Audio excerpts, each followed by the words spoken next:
shot of fuel, which would then evaporate, and then he'd introduce a new shot of fuel, which would evaporate, and he eventually lacquered the carburetor shut.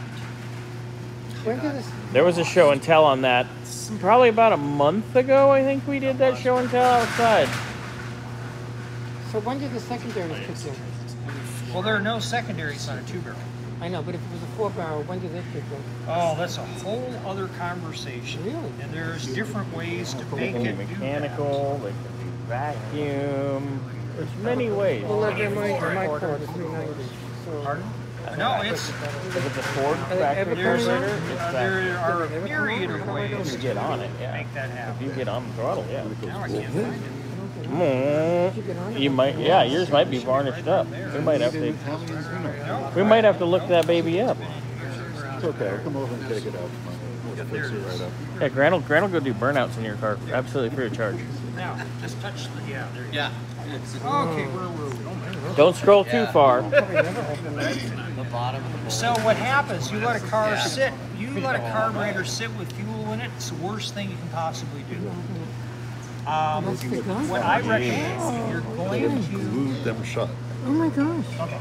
If you're going to put your car up for more than a couple of weeks, install a shutoff valve in your fuel line. A shutoff valve. By God, shutoff valve. Put it in there, shut off the fuel of the carburetor, start the car, run it till it stalls, and I'm here to tell you that your carburetor will be perfect the next time you go to start it up. But you got to remember to open the valve. Yeah, you got to remember to turn the valve back on.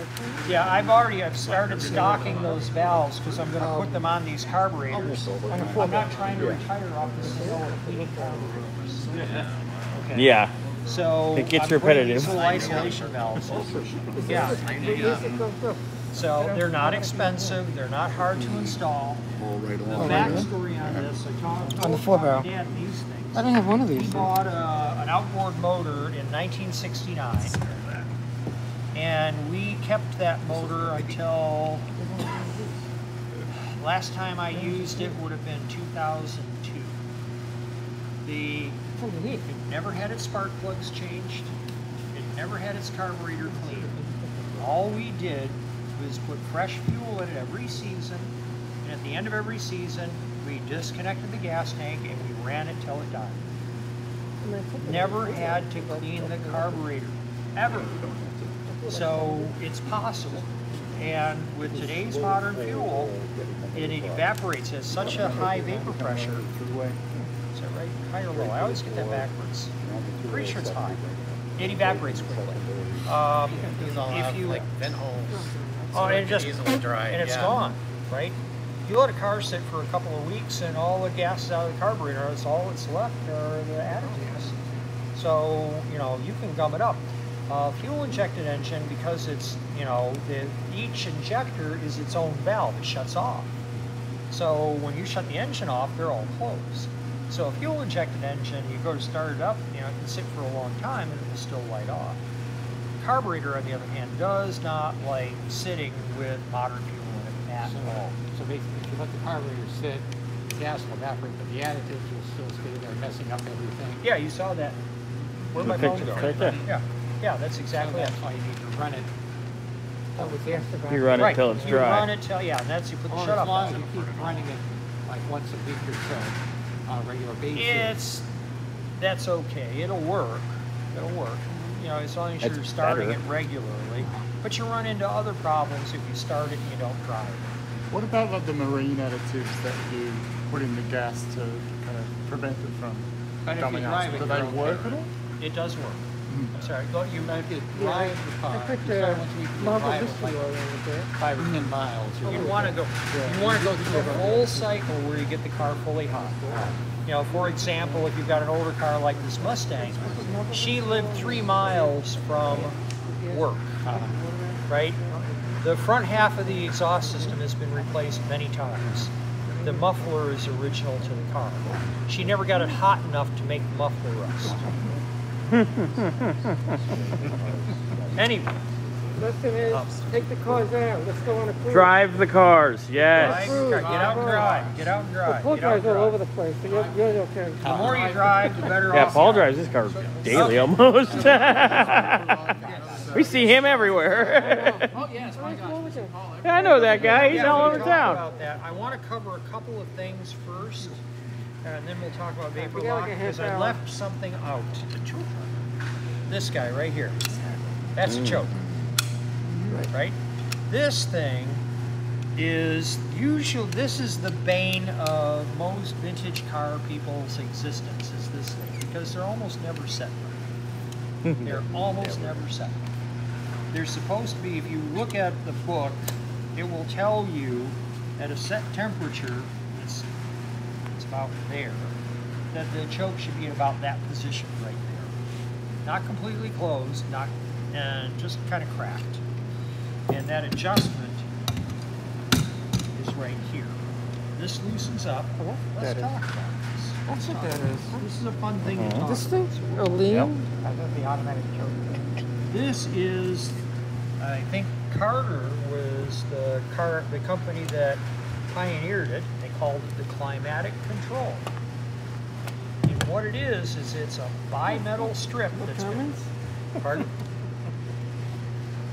I don't think they caught that. I did. I Oh, yeah, you got I it. was chuckling. No, I didn't hear it. That's good. Leave it that way. Okay. So inside the Climatic control, except this is an Autolite, which is a ripoff, a very substandard ripoff of a Holland. Very substandard.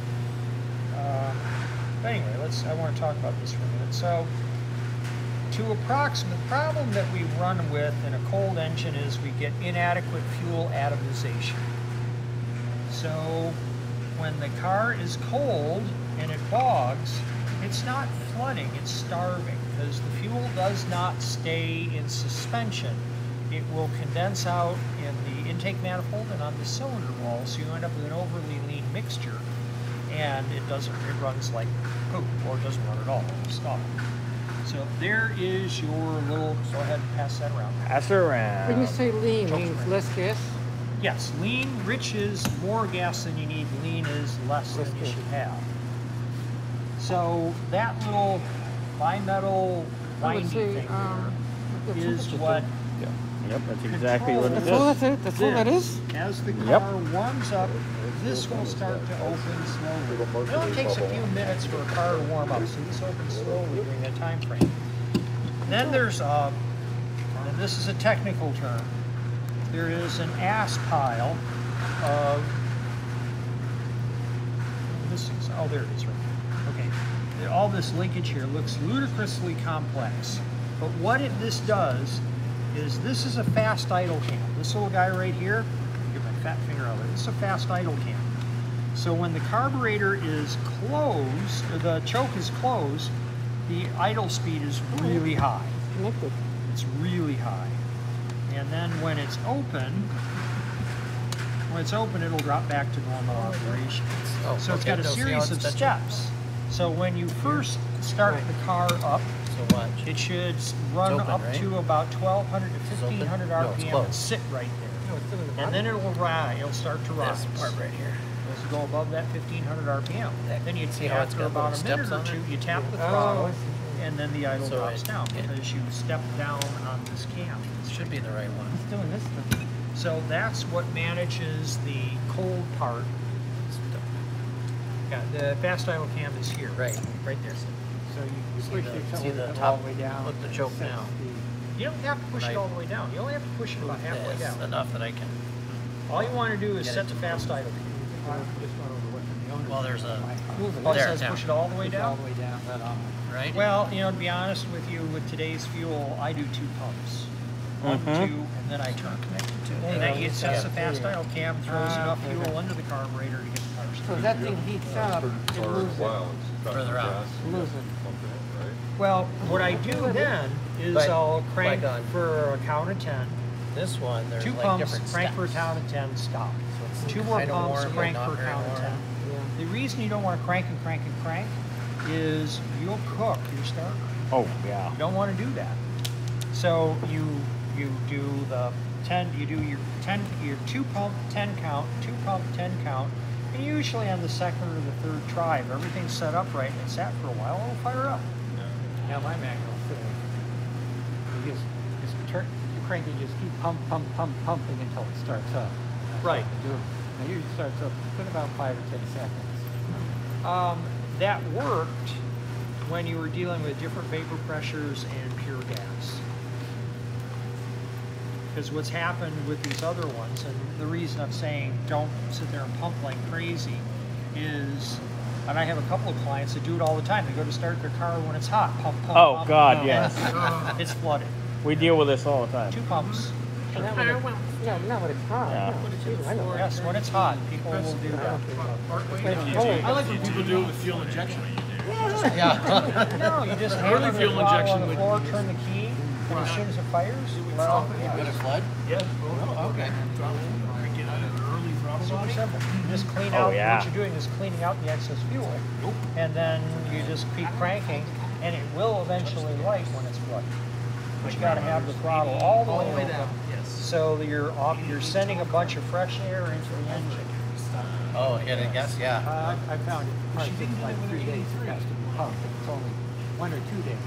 And you press it down all the way up and then it'll start right up. That is because you've evaporated fuel out of here. That's. Let's talk So, about. let me ask you something. So Yeah, go what ahead. does an electric choke do? Well, actually, we didn't talk about that. There's 2 different Ah, types of chokes. here we go. One of them is heat-based, That's what and this these is are, a right? heat-based choke. Actually, no. And these are too, I think. These are, aren't they? Yeah. Yeah. See this little connection right here? There's air is drawn Right. through the exhaust manifold to this point. Fresh it up. air is. Right. And that heats this up, and that's what causes the bimetal to do its thing. On an electric choke, as soon as you turn the car on, it's sending an electric current to the bimetal strip, and it does the same thing. It heats it up. It's like a controlled short, basically. Oh, Yep, does the same thing. And if that's set wrong, well, you only got one shot at that point because that thing stays hot for a little It while. stays open for a Electric while. choke? Yeah, so if you don't have it set right and Oh, you really? don't get it lit and it's Yep.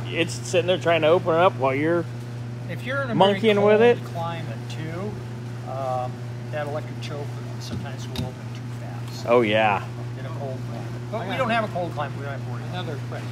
it. As they Yes. say, when the car's flooded, if you press the accelerator pedal to the floor and just keep cranking until it starts, what exactly does that do? Correct. When you do that?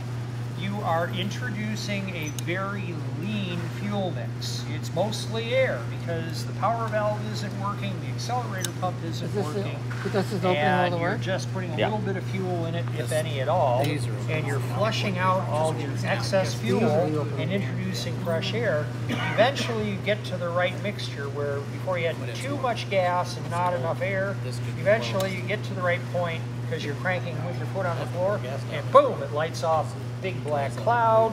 Half of the cylinders don't work. You think, oh, fuck, I flooded it. And then you blip the throttle a couple times, it clears out, and off you go. Yeah. Wait. That's perfect. I've had to teach so many people that. It's I like, know you- stop pumping it.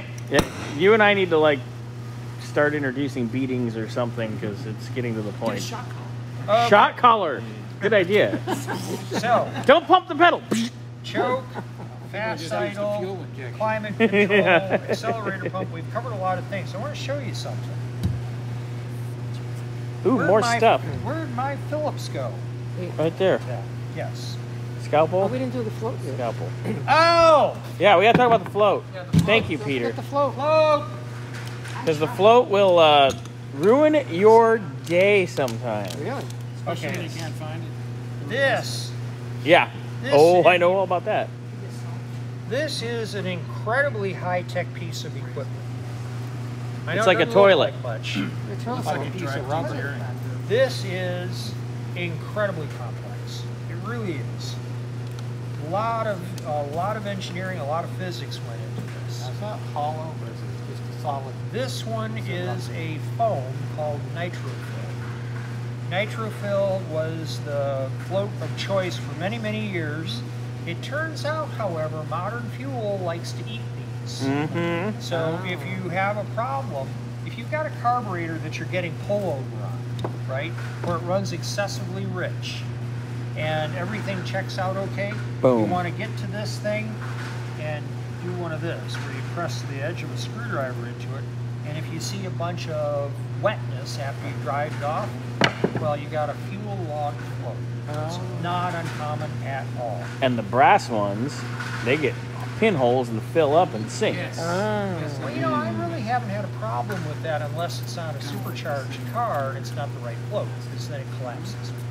They will crush too. Or if you get water in your fuel and it freezes, it'll crush it too. So anyway, one of the things that's very, very precise about this is there is a very specific ratio of the buoyancy of the float and the size of that orifice and the fuel pressure delivery. You've got three variables there. You change any one of those and you've got a problem. So if you look at this, this drops in there like that. This actually has a Viton seal. This is a soft seat needle. A hard seat, soft seat. People say soft seats are better. If you've got a good hard seat, it'll work fine too. I prefer a hard seat, to be honest with you. I don't know why, but they don't seem to stick as much for me. True. Does that work kind of like a toilet where when it's in a certain position? What you're trying to do with a float, yes. You're Essentially, absolutely right. yes. You're trying to maintain a specific level of fuel.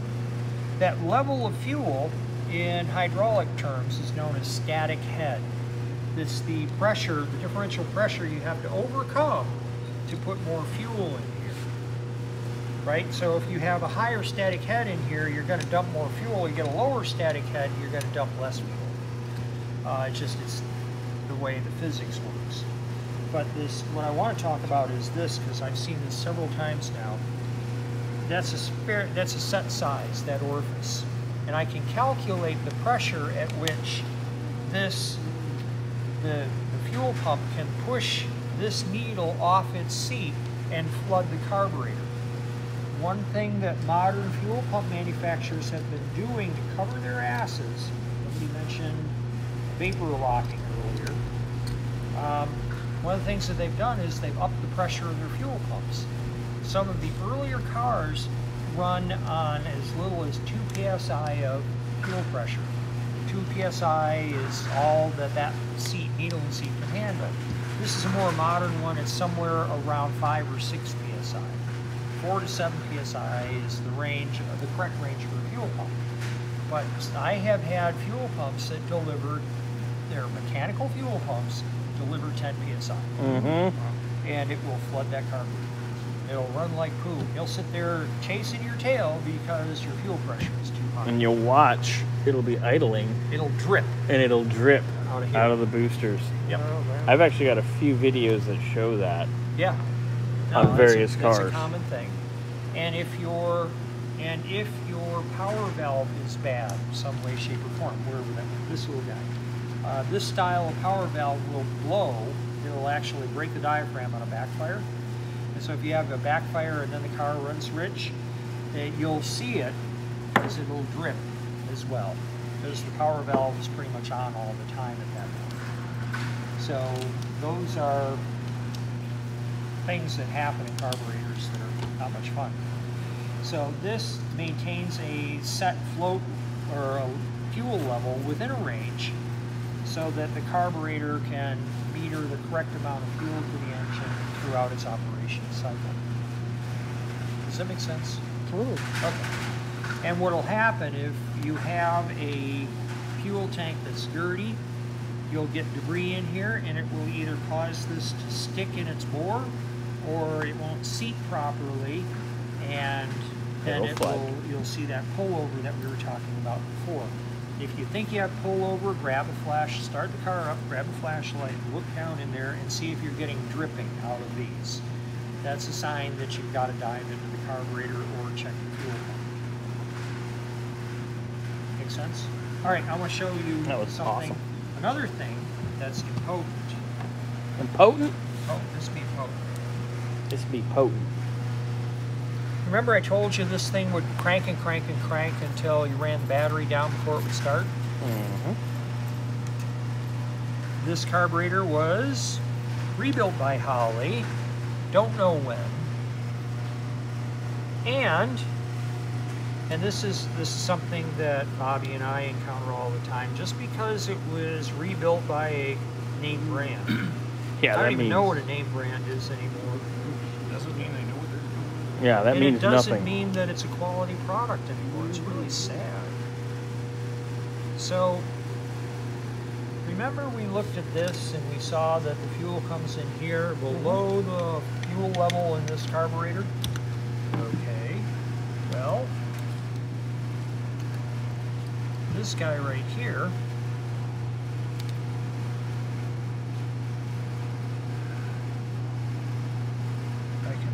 my eyes are watering something fierce. I see it. See it? Where it's split. Yep, right there. Right there.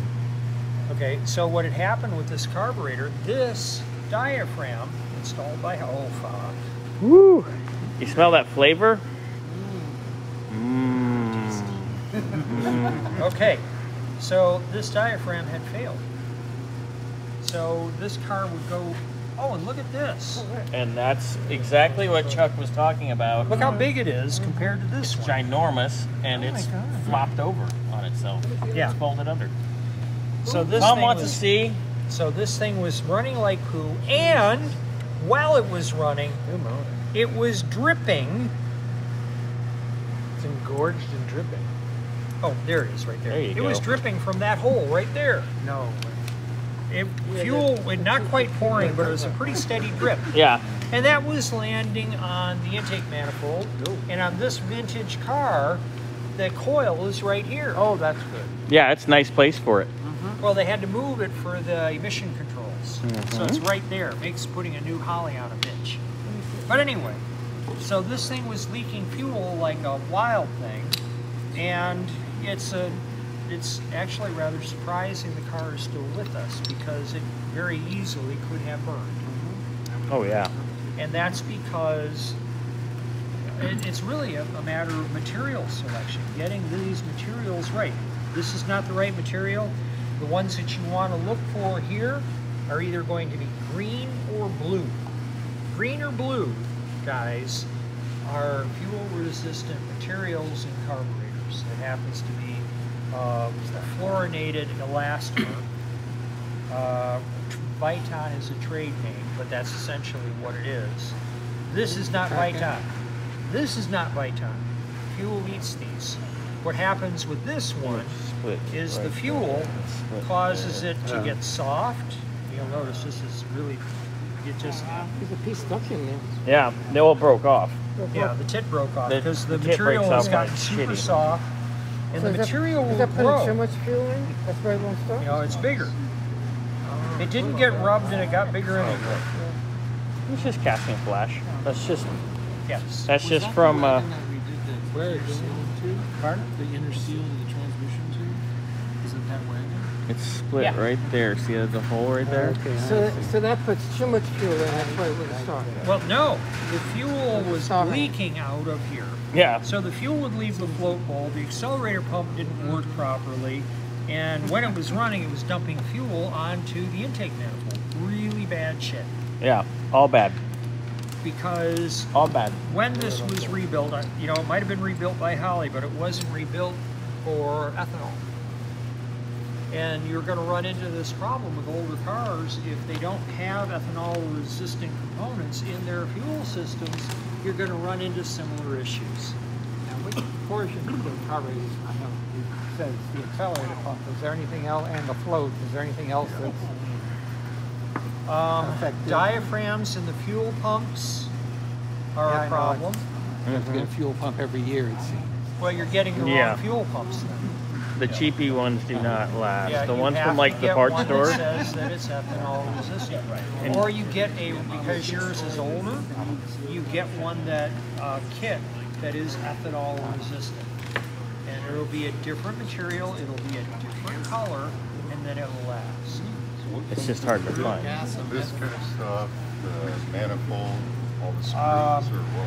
A carburetor rebuild kit will have a needle and seat. It'll have a power valve or something to repair the power valve. It'll have a new accelerator pump and a series of gaskets. Most people think when they're rebuilding a carburetor, they're doing a fine job because they replaced the gaskets. They didn't do anything. Yeah, you gotta clean. It's like doing a tune-up. The heart of the carburetor is in these bleeders, these meters, and each of the individual. You actually want to inspect and clean each of the individual circuits that we talked about. Very often I will find these partially clogged. I will find where the needles And are. that's usually just a visual inspection, or do you have some kind of a... Well, I have, when I'm doing air bleeds, I've got a mini drill index, and I'll stick the drill down in there to see if it can slide through easily. The other thing that you can do with these is you buy a couple cans of carburetor cleaner, and you run that carb cleaner through there to see that each passageway is open. Just because it's open doesn't mean it's the right amount of open, though. There are times I've done that, and the carburetor still runs like poop. Let's talk about that. A carburetor like this,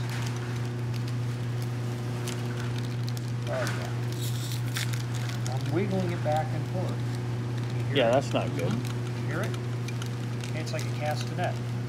These, especially hot metal bodied carburetors that the throttle shaft goes through, this wears out. This wears out. When that happens, there's hardly any repeatability in the carburetor at low speed. So your idle is all over the map. The air, this starts rocking back and forth in the bore. Here, you need to feel that. Just, yeah, it's pretty Got a little bit of Send that in play. around, right? If it's doing that, air comes in through that opening. The butterflies move in the bore, and they change the metering of the carburetor. So you can sit there and adjust the idle and adjust the idle mix and all that stuff to your heart's content, but that idle's all over the place. Yeah, you cannot adjust that out. No. The only Random metal that such a precision sheet says required. all of these items are costed out by manufacturers for significant digits. This screw, which costs less than a penny, 4 significant digits. So if you're able to save a few tenths on a material switch, you do it. Remember, it doesn't have to last forever. It only has to last the duration of the warranty. You know, and when these carburetors were new, that warranty might have been 12,000 miles. That's a lot of play. Or 3 months and 4,000 miles, like my car. That's what the warranty was? Was Yeah, that wow. warranty? Yeah. So that's all the longer it had to live. Now, Wow. Is there a bushing between the hot metal and the shaft? Nope. 90 days and 4,000 miles. Yeah, it's machine. Wow. Yes. That's incredible. Now, is that, It has exceeded its warranty. Yes. Yeah, you were far out of warranty, Paul. One of the things that I need to do in my free time is buy the tooling so I can rebush carburetors, because Chuck, we don't get free time. keep putting new ones on? This is your free time. I don't like, I really try I like to this, though. preserve what's Good. there. And if I can rebush a carburetor throttle shaft, then I can save some of the carburetors. These aren't great carburetors to start with, so, you know, the Holly is a nice upgrade. But, you know, there are carburetors like this that are very, you can't find a replacement for this. No, The and you GM4 Jet is unique because it's got a small bolt pattern. do find a replacement that's used, and it's worse than the one you're trying to replace. Right. You end up buying 3 or 4 Those and carburetors then that making change, one good like- one. Like Oldsmobile, Buick, and Cadillac, do they have the same carburetor? They have the same. They'll It's have a the same case by bolt case. pattern during the same year. They don't interchange. They'll work. They will work sometimes, right?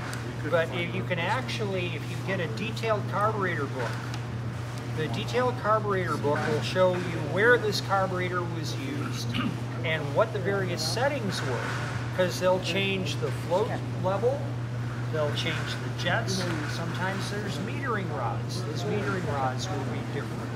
The choke assembly can be different. If it's a 4-barrel carburetor, how the secondaries are actuated can be different. They can be mechanical, they can be vacuum. There's a myriad of answers for that, and it's a function of the engineers who calibrated that carburetor to that engine. There's a lot of engineering behind carburetors. When you're re-jetting a carburetor for greater performance, what is it that you are doing, and in what proportion? Like, how do you calculate how much to increase the jet size? Where'd the jet go? There it is. Okay. Generally speaking, a factory calibration has been optimized for economy. Generally speaking, not performance.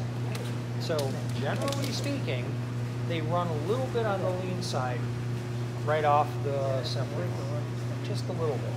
So what you do is you buy the next 2 or 3 sizes up of jets. And you put a jet size in, and then what I would do when I was a kid, I had a trap that was on a main road by my house. I am pretty sure all of my neighbors hated me. And I would run the car through the trap. You talked about calibration of your distributor advance curve. I would play with that, run it through the trap, back it off 2 degrees, run it through the trap, you know. And I would do 15, 20 passes to try to find the right settings. And it's possible to do it that way. And that's essentially what you do. Nowadays, you can add extra instrumentation like your exhaust gas temperature and air fuel ratio.